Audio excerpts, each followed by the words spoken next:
بحقها 220 ألف يورو وعن جد باتيك فيليب مش مثل غير ناس تشيك دايموند. هاي اسألك سؤال بس، لابس دايموند؟ شو عرفك لابس دايموند؟ نعم بسألك إذا لابس دايموند. هلا لابس جولد بس في هيدا بس دايموند لا. في عمل له تشيك؟ بركي طلع فيك؟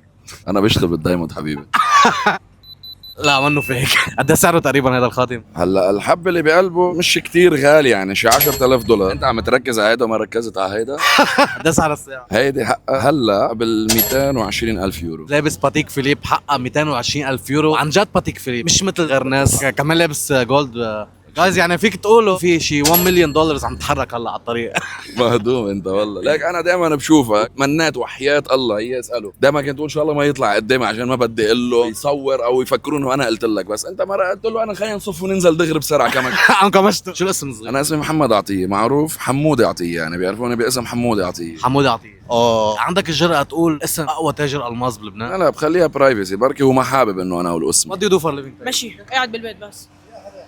محمد انت ملك الريل ستيت، بدي اسالك سؤال، وات دو يو دو فور ليفينج صار عندك هيك رفقه؟ اشترى مني شقة وصرنا أصحاب وهيك بلشت.